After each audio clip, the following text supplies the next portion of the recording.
Sekiro Shadows Die Twice, the newest game out by From Software, who, if I dare say so myself, have done an amazing job on making a Souls-like game whilst it being nothing like the Dark Souls or Demon Souls series, giving you something a little more grounded and a touch more linear, with the game taking place in the Sengoku era of Japan, and we actually take control of a named and talking protagonist for once, the Wolf, who is a shinobi warrior and is tasked with rescuing his lord. And of course, in From Software tradition, it's extremely fucking ridiculously, almost impossibly hard.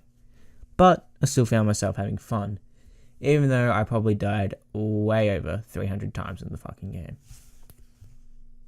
So compared to previous Soul games in the past, Sekiro decides that instead of enemies being damage sponges that you have to constantly dodge, you need to actually focus more on the posture meter rather than the health bar itself, allowing you to go in for a nice one-hit kill, which is extremely satisfying at times, especially on those hard-to-beat bosses.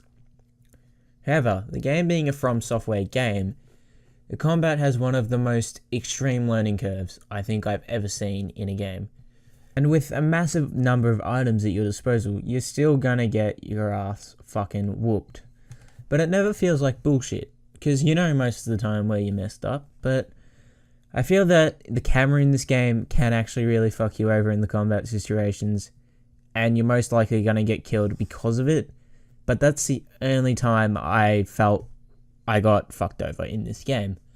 It's either going to kill you right then and there, or it's going to ruin your health bar for further encounters because you took obviously far too much damage or you needed to use your extra revive.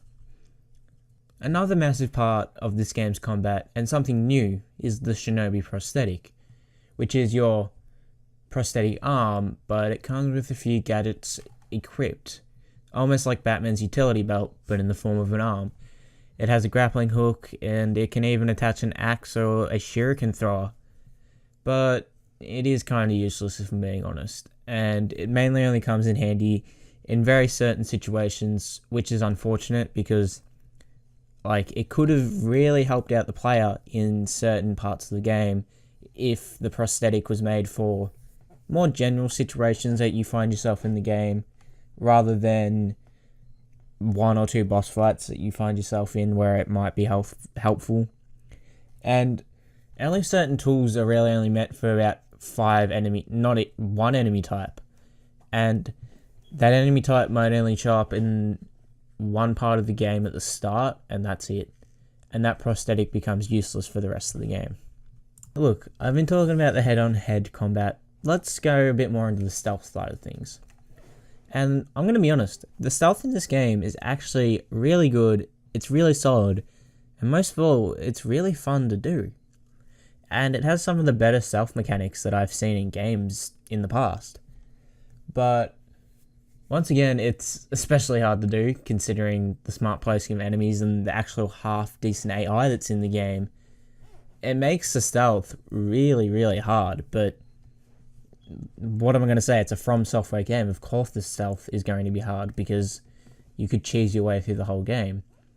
But if you can pull off stealth in this game, you can cut down the level of difficulty in half, and it's something that I actually really like, and it gives players more of an option rather than you have to fight people one-on-one and hope you just have a good enough skill level to beat them.